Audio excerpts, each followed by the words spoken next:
अस्सलाम वालेकुम, बिस्मिल्लाहिर्रहमानिर्रहीम। मैं भी बजट के ऊपर ही बोलना चाहता था।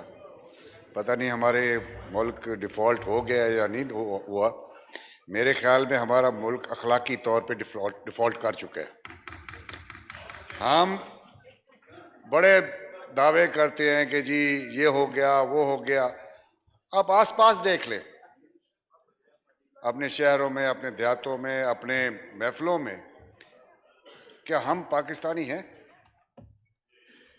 क्या हम खुद चोर नहीं हैं? मैं अगले दिन मीटिंग में बैठा था बिजली के। 80 to 90% लोग बिजली का बिल नहीं देते और शोर हम पर जाते हैं, ये बिजली नहीं आ रही, लोड शेडिंग हो रही है। क्यों? हम खुद एज अ नेशन हम करप्ट हो चुके हैं।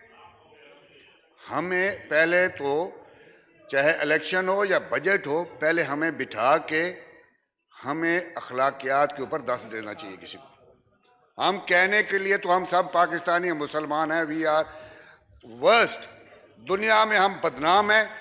जहां भी हम जाते हैं फॉरेन कंट्रीज में तो हमें शुमार किया जाता है, बेईमानों की लिस्टों में लिखा जाता है, जिसमें हमें शर्म आती है।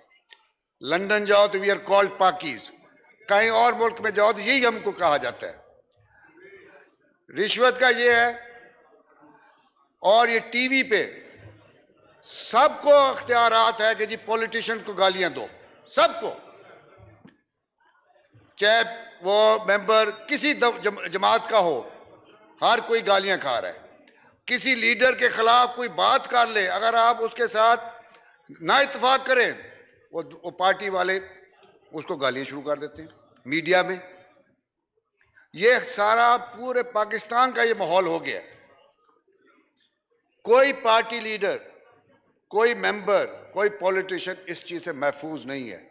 जिसके पास कोई वो क्या स्मार्टफोन है, चाहे वो लंदन में बैठा है, अमेरिका में बैठा है, उसकी मर्जी है जिसको गाली दे, चाहे पाकिस्तान में बैठा है जिसको मर्जी गाली दे, ना वो सोचता है ना समझता है।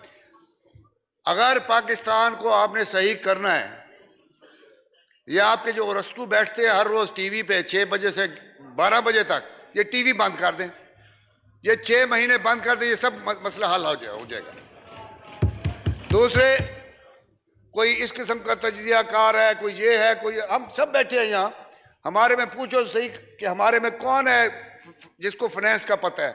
का भी किसी को पता नहीं है। सिर्फ 3, 4 या 5 आदमियों के अलावा किसी को भी पता नहीं है। लेकिन हम यहाँ तकरीरें करते हैं, जी ये हो गया, ये महंगाई हो गई, फलाना हो गया।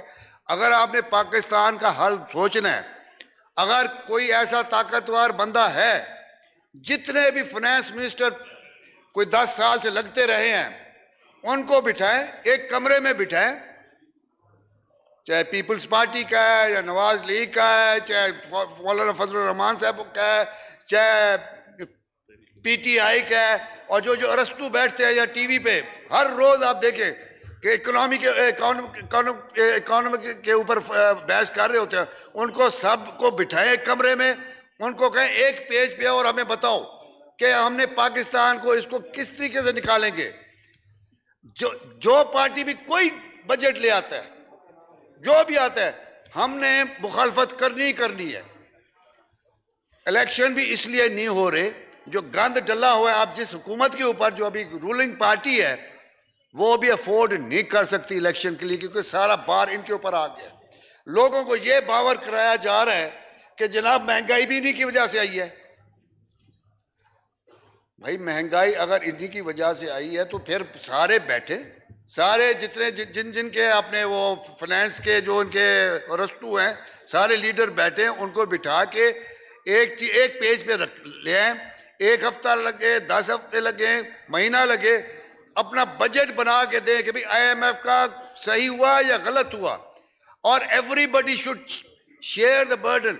हर पार्टी अपने हिसाब के अपना वजन उठाए, तो फिर इलेक्शन भी होंगे। और दूसरी, अभी अगर आप इलेक्शन करवाते हैं, पहले एक इलेक्शन होते थे, अभी आपने वो पार्टी की मुखालफत नहीं होगी, आपने दुश्मनियां पैदा कर दी हैं। इलेक्शन में अब पॉलिटिकल अपोनेंट्स नहीं है, अब ऐसे लगता है कि जैसे खानदानी दुश्मनियां हो गई है, जैसे आपने एक दूसरे को कत्ल करना है। तो आपको टाइम देना होगा, इसको डिफ्यूज करना होगा, हर किसी को आराम से बिठाना होगा, उसके बाद कोई ना कोई रास्ता निकालना होगा हमें। महंगाई तो बहुत हो गई है, अब हम डार साहब को की शिकायत करें या किसी और मिनिस्टर की शिकायत करें या पीटीआई वालों को, नहीं, ये सब जिम्मेवार हैं, सब जिम्मेदार हैं, बाशमूल हमारे। तो हमें we have to go forward और कोई ना कोई इसका तरीका निकालना है और हमको सबको बैठ के इसका मसला हल निकालना होगा, एक पार्टी से नहीं होगा। हाँ, मुखालफत करो तो भली करो, उससे कोई मसला हल नहीं होगा।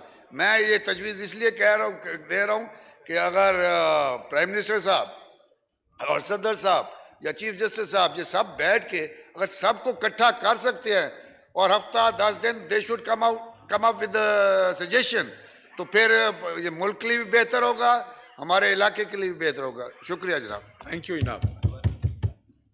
मोहतरमा नुज़रत पठान साहिब। बिस्मिल्लाहिर्रहमानिर्रहीम, अल्लाहुम्मा सल्ली अला मुहम्मद व आले मुहम्मद। बहुत शुक्रिया आपका।